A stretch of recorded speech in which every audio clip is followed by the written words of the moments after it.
evento como el coronavirus, tan inusual para los mercados, los negocios, los individuos y la economía en general, crea situaciones no esperadas que obligan a realizar cambios en tiempo real. La consultora internacional de manejo de riesgo Control Risk viene a exponer 4 posibles escenarios que pudiesen surgir durante la pandemia y cuál es su impacto a Latinoamérica.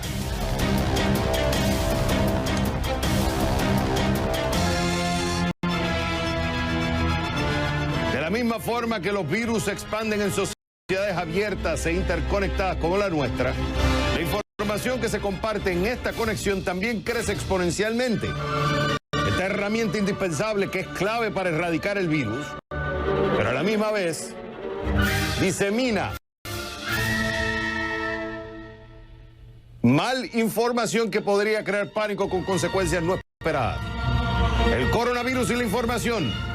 ¿Cuándo es esencial la comunicación y cuándo podría generar otros conflictos?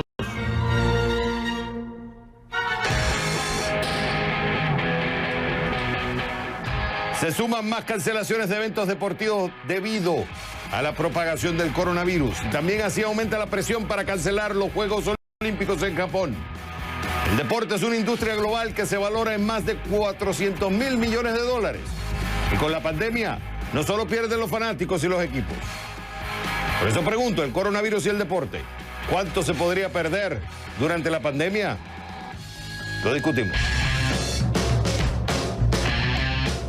Los estudios de Hollywood están posponiendo los lanzamientos y deteniendo la producción de las principales películas de franquicias como The Matrix 4, The Batman and Mission Impossible 7.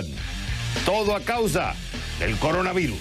Te contamos los detalles e implicaciones en nuestra sección de CNN Dinero. Y desde el centro de producción de CNN en la Ciudad del Sol, Miami, comienza el único programa que vive la economía. Este es CNN Dinero, que arranca en 3, en 2, en 1. ¡Vámonos!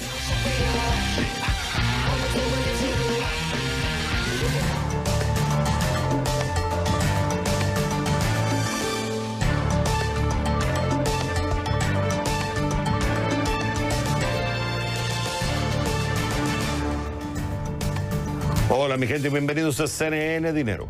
Te saluda Xavier Servia. ¿Lista? ¿Listo? Comenzamos. Un evento como el coronavirus, tan inusual para los mercados, los negocios, los individuos y la economía en general, crea situaciones no esperadas que obligan a realizar cambios en tiempo real.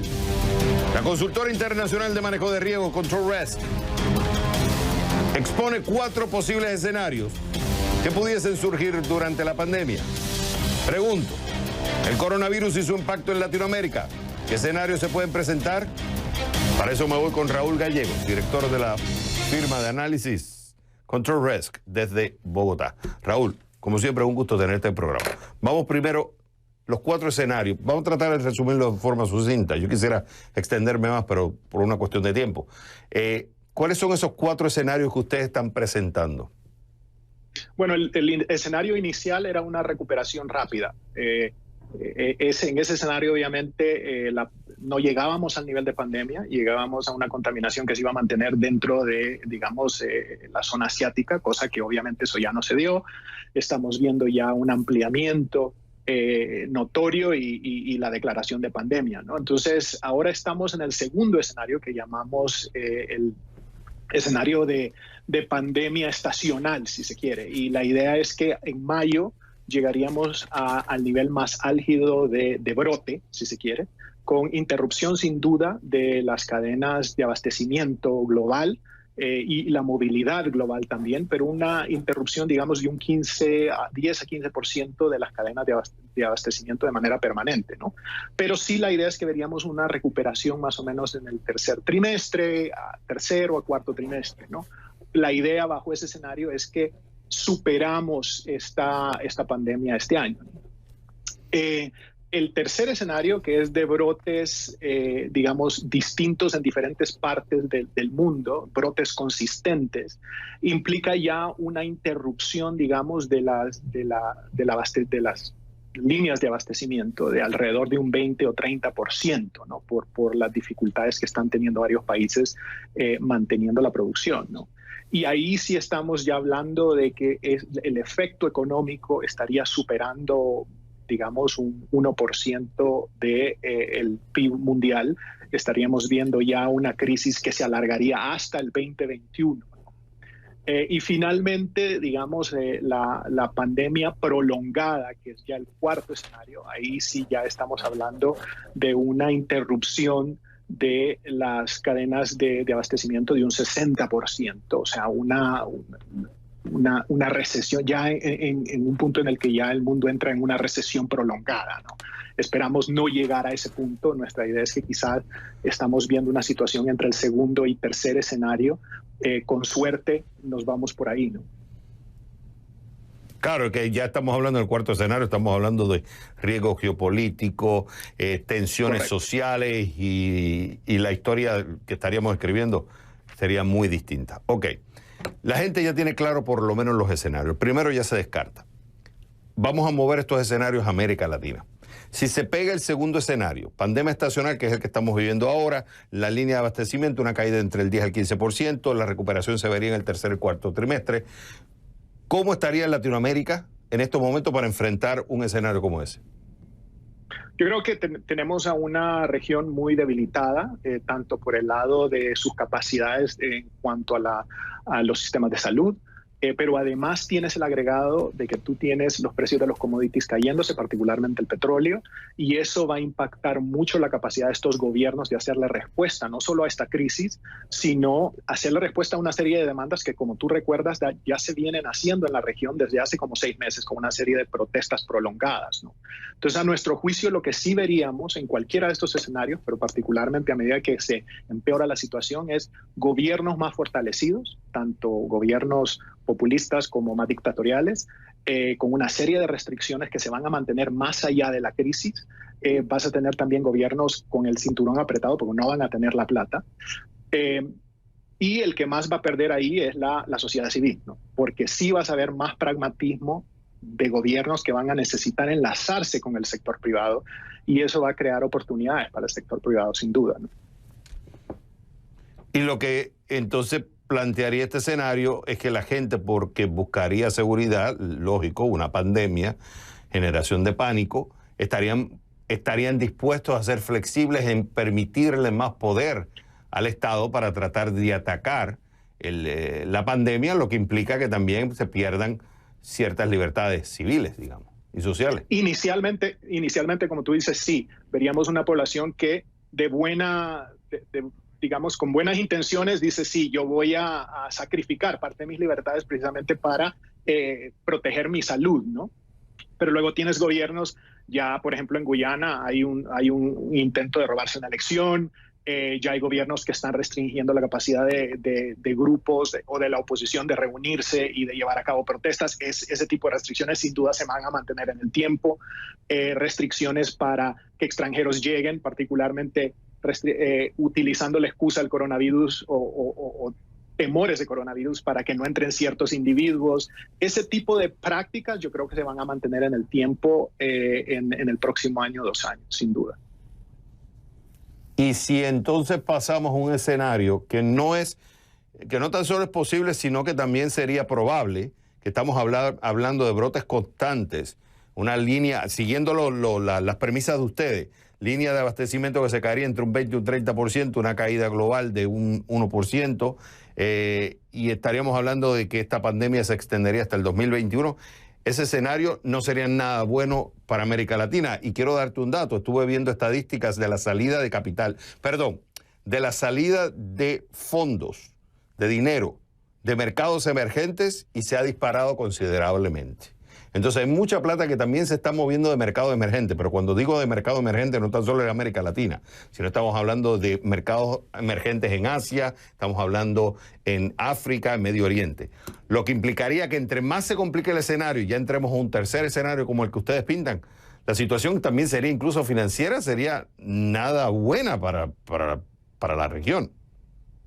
Exactamente, y particularmente para los gobiernos. Obviamente veríamos gobiernos con una situación fiscal muy apretada, pero ahí es donde sí hay oportunidades únicas, particularmente para empresas que tienen el músculo financiero para arriesgarse, comprar a empresas más débiles digamos, presionar o persuadir a gobiernos para que adelanten ciertos proyectos de infraestructura o licenciamiento en cuanto a explotación o exploración de minería y petróleo, ¿no?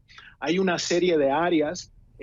Este es un continente que depende de los commodities. Entonces, por ese lado, yo creo que ya de por sí vamos a empezar, ya de por sí estamos viendo gobiernos que están siendo muy pragmáticos y en una situación de dolencia fiscal financiera como esa, vamos a ver gobiernos ser aún más pragmáticos. Entonces, sí vamos a ver mucha actividad o en algunos casos oportunidades para que empresas lleven a cabo proyectos o compras o M&A, etcétera, que bajo circunstancias distintas no se darían. Raúl, me queda un minuto y también hay que poner la ecuación. La región depende mucho de China porque importa mucho commodity de América Latina. Eso por un lado. China no se recupera de forma rápida, ahí tienes otro catalón de Aquiles. Y tienes el tema de Estados Unidos. Si Estados Unidos no entra en una recesión profunda y se extiende, es otro golpetazo más para la región. 30 segundos. Sí, estoy totalmente de acuerdo y ahí es donde vamos a ver mucha presión entre los gobiernos y la sociedad civil, ¿no? Ahí esa presión se va a incrementar muchísimo a medida que se deteriore la economía de la región. Él es Raúl Gallegos, director de la firma de análisis Control Risk desde Bogotá. Raúl, me encantó haberte tenido en el programa. Cuando regresemos a CNN Dinero, de la misma forma que los virus se expanden en sociedades abiertas e interconectadas como la nuestra, la información que se comparte en esta conexión también crece exponencialmente. Y esta herramienta, la comunicación, es imprescindible, clave para erradicar el virus. Pero si la misma es mal diseminada, podría crear pánico con consecuencias no esperadas. Por eso pregunto, el coronavirus y la información, ¿cuándo es esencial y cuándo podría generar otros conflictos? Lo vamos a discutir con Carlos Scartazzini. Él es líder del grupo de trabajo en economía del comportamiento del Banco Internacional de Desarrollo. Desde Washington, al volver a The Number One, CNN, Dinero. Pero si la misma es mal diseminada, podría crear pánico con consecuencias no esperadas. Por eso yo pregunto, el coronavirus y la información, ¿cuándo es esencial la comunicación y cuándo podría generar otros conflictos? Me voy con Carlos Scartazzini. Él es líder del grupo de trabajo en economía del comportamiento del Banco Interamericano de Desarrollo. Nos acompaña desde Washington. Carlos, es un gusto tenerte en el programa. Estuve leyendo varios trabajos tuyos y uno hablaba sobre cuando hubo el caso del Cinca y exponías de una forma clara y precisa lo importante es que la información, pero hay una línea muy fina entre informar y generar un pánico. ¿Cómo lograr mantener ese balance entre informar en un ambiente como el que estamos ahora, donde la comunicación llega más directa, más rápida? Te estás enterando de lo que está pasando en cualquier parte del mundo de forma inmediata, donde te quieres informar, pero no quieres crear un pánico. No, totalmente de acuerdo, Javier y Xavier, y es un placer estar aquí. Es clave, la información es clave, más que nada en un contexto de incertidumbre, como bien dices tú. Lo que tú quieres que es crear conciencia en la población, conciencia de que hay que tomar las decisiones adecuadas. En este caso, como sabemos, quedarse en casa, lo que se llama la distancia, lavarnos las manos, etc. Pero no quieres crear pánico, ¿ok? Porque lo último que tú quieres es lo que hemos visto en muchos supermercados, etc. Entonces, ¿cómo hacemos para evitar que la gente se agolpe en los hospitales, pero al mismo tiempo cómo hacemos para evitar que la gente esté de fiesta y en la playa, ¿no es cierto? Entonces, es muy importante la comunicación. Y en ese sentido, creo que los comunicadores y los gobernantes todos tienen un gran trabajo por delante que hacer, ¿no es cierto? Tú sabes que estaba leyendo una entrevista que le hicieron a Richard Schiller, que es economista de la Universidad de Yale y ganador de premio Nobel. Y él dice que hay dos epidemias que están conviviendo. La epidemia del coronavirus, que sería una pandemia ahora, y por otro lado tienes la epidemia de la narración que se está contando sobre cómo pararlo, que está teniendo un efecto negativo en la economía. Y entonces hay ese punto muy, muy sensible. Incluso salió un editorial Wall Street Journal que dice que si hay que revisar esta política de generar un lockout, o sea, decirle a la gente no salgas, mantener distancia social, porque quieres parar el coronavirus, para que no se siga expandiendo, pero por otro lado estás creando un efecto negativo que pone en consecuencia que puede ser hasta peor. O sea, el remedio puede ser peor que la enfermedad. Desde el punto de vista de información general, porque aquí entran no tan solo los medios de comunicación, sino las redes sociales, la información personal, gente que percibe una cosa y se la pasan por redes sociales y no confirman si es cierta o no. ¿Cómo estás viendo hasta ahora la información, esa comunicación? ¿Está generando un pánico? ¿No está generando pánico? ¿Estamos a punto de? ¿Cómo lo ves? Yo creo que el gran problema es que hay una cacofonía de información, ¿no es cierto? Y lamentablemente, a veces hasta desde los estamentos más altos de los gobiernos se está generando eso, digamos, falta de coordinación entre niveles de gobierno, como lo vemos a veces el presidente de un país diciendo una cosa, el gobernador diciendo otra.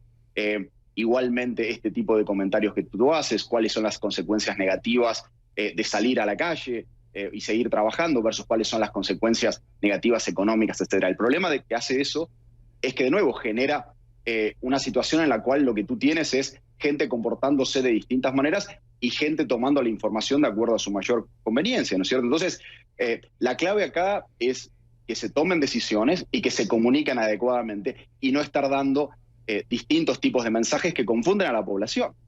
Como todos sabemos, todos somos muy malos manejando probabilidades. Entonces, eso mismo se traduce en que las decisiones que tomemos no sean a veces las más adecuadas ni en una dirección ni en la otra, ¿no es cierto? Entonces, creo que lo que tú decías, mensajes claros, mensajes que sean coordinados a distintos niveles de gobierno, son fundamentales para poder salir de esta situación de la mejor manera posible, tanto desde el punto de vista de salud como desde el punto de vista económico. Sin restar la importancia de informar, porque informar es clave, ¿no? Tenemos que saber qué está pasando. Ahora, ¿no se está creando como un feedback negativo? O sea, un loop que se va retroalimentando de forma negativa, lo que va creando un hueco más complicado. Tú estudias comportamiento humano, behavioral economics. Nosotros somos animales que seguimos a la manada. O sea, está claro que si alguien grita fuego y sale por una puerta, nosotros lo vamos a seguir. Y nosotros somos risk averse. Somos aversos al riesgo. Y por eso cuando vemos una noticia negativa, le prestamos más atención que una noticia positiva. Totalmente. Pero eso tiene un riesgo también. Que empezamos a crear un feedback negativo, que lo que vamos entrando es repitiendo la misma información, creamos una cueva de información, no salimos de ahí, buscamos confirmar la información, que puede ser una bias position, una posición arbitraria. Lo que estamos haciendo es confirmar la información que creemos, pero nos va tirando más en un hueco negativo. Y eso es un peligro también. Totalmente, totalmente. Por eso de nuevo volvemos al mismo punto que tú hacías. Necesitamos que la información esté lo más centralizada y bien manejada posible. Como te decía, el problema que tenemos hoy día es que cada uno está tomando la información como quiere, digamos. Tú tienes a los, como se dice en Estados Unidos, a los spring breakers, ¿no es cierto?, que siguen en Miami de fiesta, porque ¿qué parte de la información toman? Toman la información de que los jóvenes son relativamente menos propensos a tener consecuencias negativas de la información. Por otro lado, tienes la gente que entra en pánico y genera compras compulsivas. Pero lamentablemente parte de esa dinámica también la generamos cuando tú tienes a alguien que te dice no hay problema y ya tenemos la vacuna y ya tenemos la respuesta, y alguien que te dice no, esto es muy serio y va para 6 meses. Entonces, ¿cómo manejamos ese tipo de información? Es muy importante, ¿no es cierto? Y creo que todos, desde nuestros distintos puntos, tenemos que tener la claridad para entender, como bien tú dices, no crear esos ciclos negativos donde todos nos volvamos paranoicos, pero al mismo tiempo no dar mensajes muy equivocados. Y tenemos que entender que a veces la gente no entiende los tiempos. Nosotros no los entendemos, los tiempos, los procesos. Por ejemplo, decir, hay una vacuna que parecería que funciona. Bueno, pero la vacuna lleva tiempo, lleva testear, lleva lo que se llaman los trials, ¿no es cierto? Lleva la aprobación, lleva que haya que producirla, lleva que haya que distribuirla, con lo cual, aún si tuviéramos la suerte de una vacuna en los próximos días, que la vacuna llegue a la mayoría de la gente van a tardar muchos meses. Digo, entonces, ¿cómo nosotros proveemos esa información, cosa de que la gente la procese y no tome riesgos innecesarios? Es muy importante. Pero no todo el mundo procesa la información igual. No se presenta de forma igual. Y entonces la comunicación no tan solo es verbal, es auditiva, es visual, es cargada a veces no intencionada, va creando ese impacto que la gente la recibe, la calcula de forma diferente, en 30 segundos. ¿Qué tú le recomendarías a la gente? ¿Cómo debe recibir? Hay que recibir información. ¿Qué deben hacer? No, creo que la gente tiene que ser lo más cauta. Primero, buscar cuáles son las fuentes confiables de información. Claramente, aquellos servicios de noticias, digamos, con mucha reputación, como pueden ser ustedes, y los servicios de salud y los gobiernos como tales, ¿no es cierto? Y quizás darle un poquito menos de información a lo que le llega en el último WhatsApp o en el último Facebook. Creo que esa es una clave. Y al mismo tiempo leer e informarse, no solamente quedarse con el titular, sino quizás ir hacia adentro y tratar de desgranar un poquito la información y qué significa, más que nada para la vida de ellos. Y buscar la historia. La historia nos puede también dar una guía. Han pasado eventos como estos, entender qué pasó, qué es diferente, qué cosas hay similares y ver cómo las sociedades se recuperaron de esos eventos, cómo lo atacaron. Hay que entender el manejo de riesgo. Hay un proceso para atacar estos problemas. Hay que informarse, hay que estudiar, hay que entender y no hay que entrar en pánico. Carlos Scartazzini, él es líder del Grupo de Trabajo en Economía del Comportamiento del Banco Interamericano de Desarrollo. Carlos, me encantó haberte tenido en el programa. Cuando regresemos a CNN Dinero, se suman más cancelaciones de eventos deportivos debido a la propagación del coronavirus. Y también así aumenta la presión para cancelar los Juegos Olímpicos en Japón. Con la pandemia, no solo pierden los fanáticos y los equipos. Por eso pregunto, el coronavirus y el deporte, ¿cuánto se podría perder durante la pandemia? Lo vamos a discutir con Gerardo Molina, presidente de Euroméricas Sport Marketing, desde Buenos Aires. Al volver, eso en solo momentos. Oye, te perdiste nuestros análisis. ¿Quieres saber lo que está pasando en el mundo del money? Ya sabes, cnnespañol.com/diagonal CNN Dinero.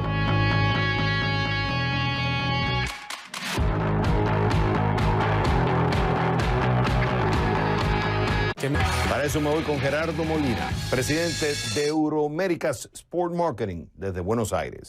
Gerardo, es un gusto tenerte en el programa. Mira, según The Business Research Company, la industria del deporte a nivel global se valora en $486 millones. Pero estamos viendo que muchos eventos se están cancelando. No tan solo en Estados Unidos, que la industria del deporte es muy fuerte, sino en Europa, el fútbol, el baloncesto, el béisbol, etcétera, etcétera. Y ahora tengo en mis notas que el presidente del equipo de nadadores de Estados Unidos está diciendo que se debería posponer las Olimpiadas.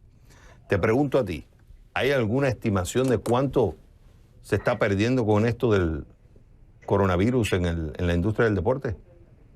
Sí, por supuesto, digamos, nosotros hemos estado esta semana evaluando estos últimos números. Lo que faltaba cancelarse simplemente era que aún están a punto de hacerlo, son los Juegos de Tokio, digamos, 2020. Todas las competiciones, tanto europeas como en América, como también en los Estados Unidos, están absolutamente suspendidas.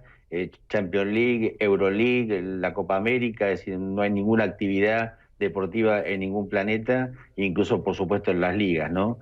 Viéndose afectados, digamos, no solamente las federaciones y las confederaciones, sino directamente clubes y de ahí puntualmente también la afectación a los jugadores y a los empleados puntualmente de cada una de las instituciones. Las pérdidas, digamos, globales este año para el 2020, por la estimación del nivel de facturación que tiene la industria, estarían llegando a los $800 mil millones.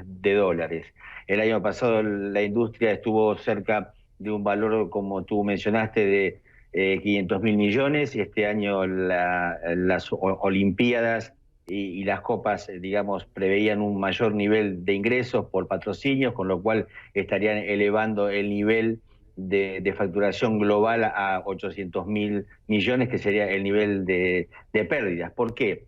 Porque puntualmente son pérdidas que tienen que ver con la no afluencia a los estadios, tienen que ver con pérdidas que tienen que ver con los derechos deportivos que no se van a cumplir de televisación y retransmisión en todo el mundo, todas las pérdidas comerciales que esto, digamos, implica por cada digamos, evento, todo lo que son las pérdidas de los patrocinadores y repactar cada contrato. Algo muy importante que pocas veces se menciona es todo el andamiaje de las casas de apuestas offline y online que están fuera de servicio a partir de la inactividad.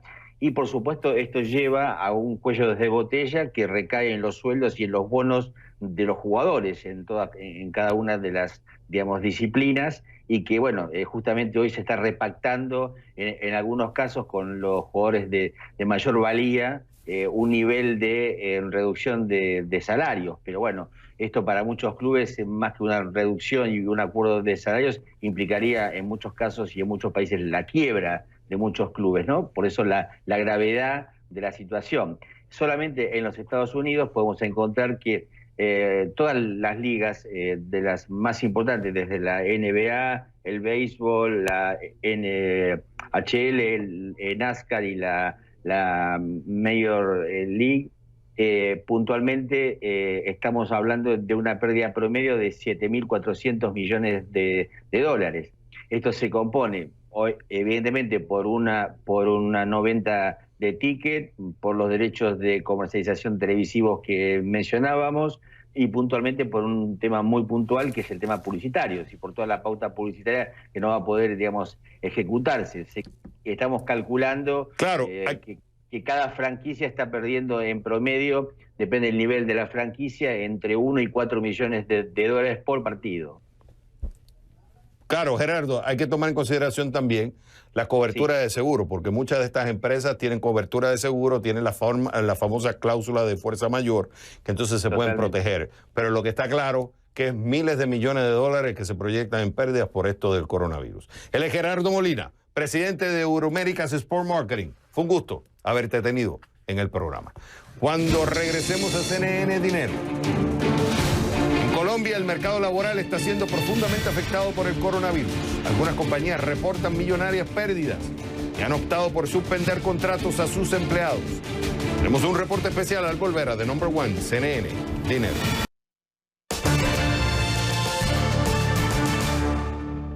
Otro de los grandes impactos del coronavirus en Colombia es en el mercado laboral.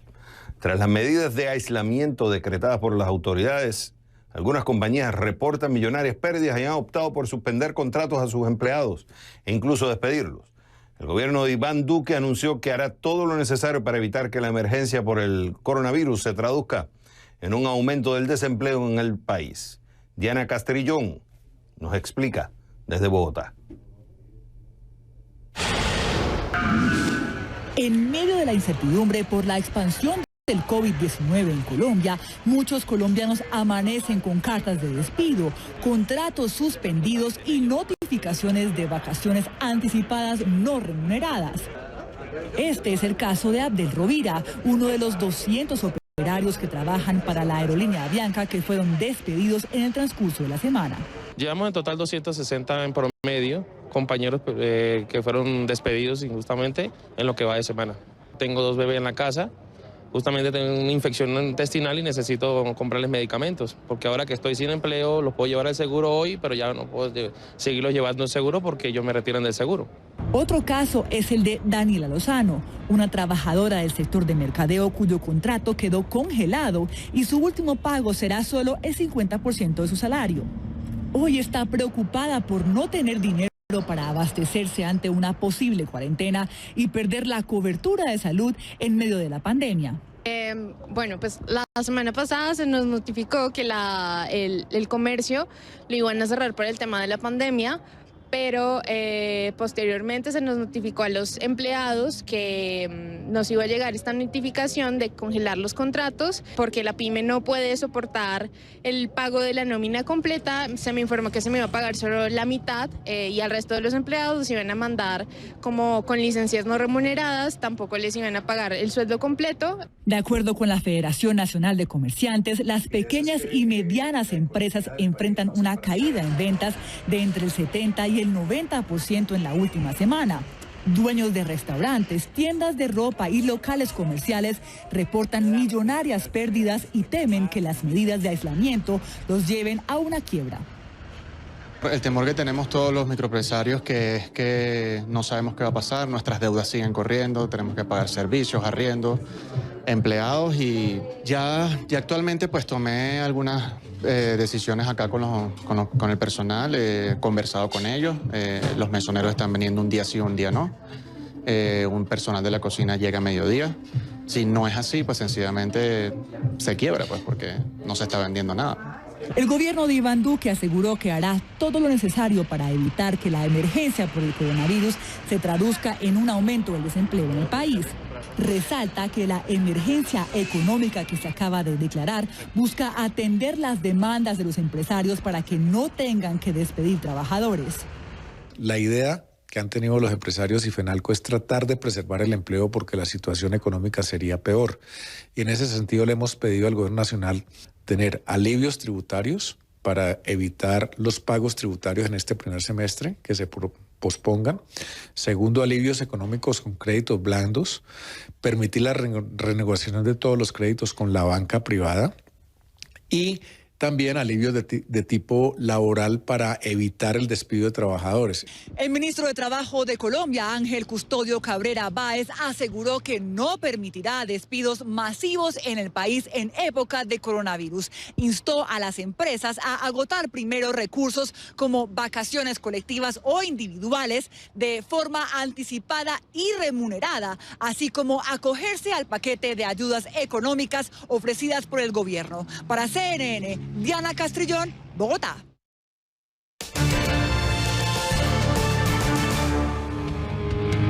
Estas son otras breves económicas de CNN Dinero. El gobierno de Estados Unidos aplazó la fecha de entrega del pago de los impuestos de 2019 hasta julio. Normalmente el plazo vence el 15 de abril, pero el coronavirus, el cumplimiento de este requerimiento se demorará hasta 90 días según el anuncio del secretario del Tesoro Steven Mnuchin. Este beneficio aplicará para los particulares que tengan una deuda de hasta $1 millón y hasta las empresas que tengan hasta $10 millones de mora. Sin embargo, el funcionario aclaró que las declaraciones sí deben hacerse el 15 de abril y para aquellos que esperan algún reembolso no es necesario esperar. Gobiernos de todo el mundo anunciaron una inmensa inyección de recursos a las economías locales para paliar los efectos de una potencial recesión.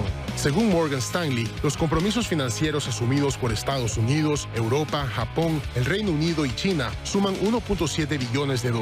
El programa incluye préstamos para las aerolíneas, el sector industrial y créditos para las pequeñas empresas. En algunos casos en Estados Unidos podría prever el pago de $1.200 por persona o $2.400 por pareja, dependiendo del ingreso familiar. Las grandes cadenas Walmart, Dollar Tree y 7-Eleven abrieron nuevas plazas de trabajo a pesar de la pandemia del coronavirus. Walmart es ya el empleador privado más importante de Estados Unidos. Ahora planea contratar a 150,000 personas más para finales de mayo. Durante estos últimos meses han visto cómo se ha incrementado la demanda, por lo que necesitan manos extras para darse abasto. Dollar Tree está en busca de unos 25,000 cajeros y empleados de tiendas, mientras que 7-Eleven necesita 20,000 trabajadores más.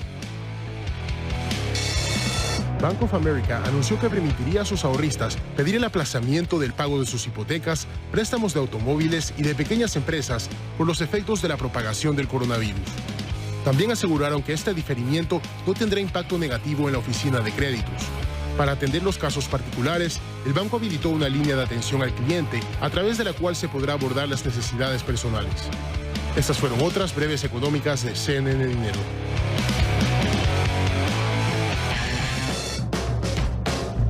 Cuando regresemos a CNN Dinero, los estudios de Hollywood están posponiendo los lanzamientos y deteniendo la producción de las principales películas de franquicia. Piensa The Matrix 4, The Batman, Mission Impossible 7. Todo por culpa del coronavirus. Te contamos los detalles y sus implicaciones al volver a The Number One, CNN. Ahora, ¿por qué no echamos un vistazo a algunos de los índices accionarios y de monedas al cierre? Come on, baby. Let's go.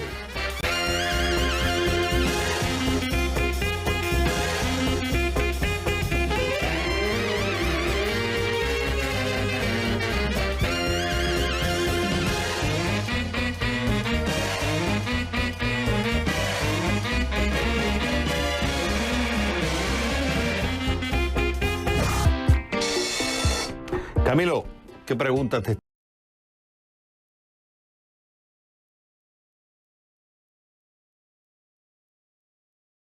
coronavirus, el brote del virus hubiese estallado en un país que no fuese China, en un país realmente democrático como Holanda, por ejemplo? Segunda pregunta, ¿por qué los líderes populistas de izquierda y derecha inicialmente intentaron a toda costa minimizar los riesgos de la pandemia? ¿Por qué? Por esas dos preguntas vertebramos el programa de hoy en minutos aquí, en CNN en Español. Feliz fin de semana, Xavier. Señores, Camilo en solo momento. Lo mismo para ti, Camilo.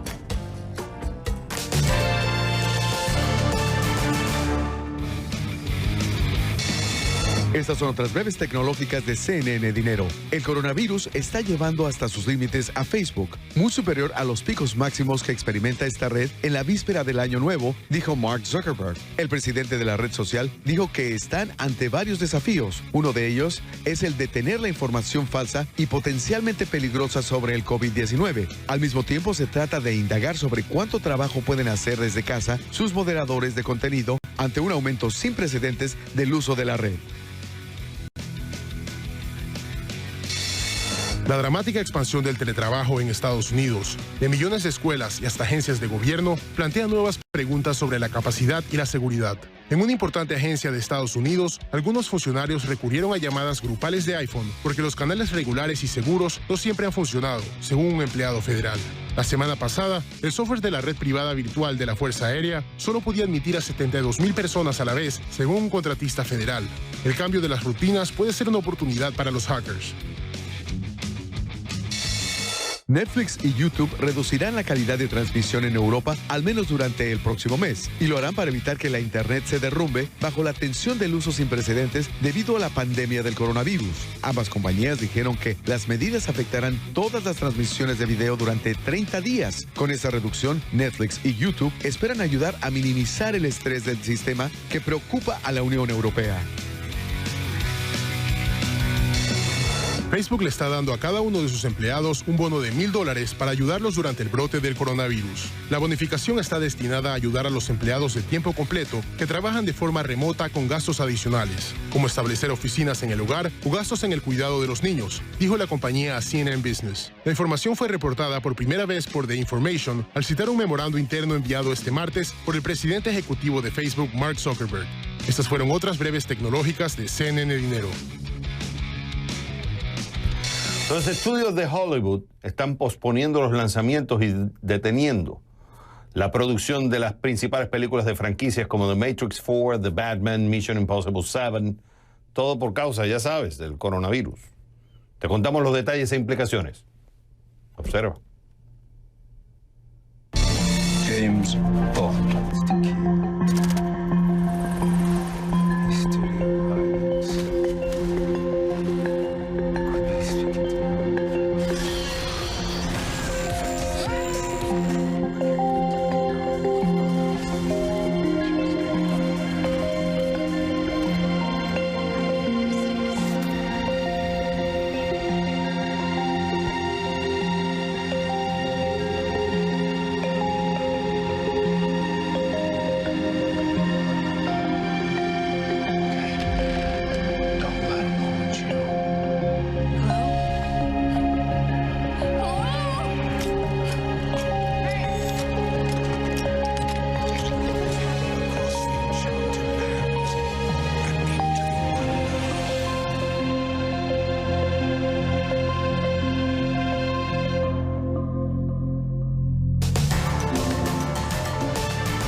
Ya ven que el coronavirus está pegando por todos lados, no discrimina a nada.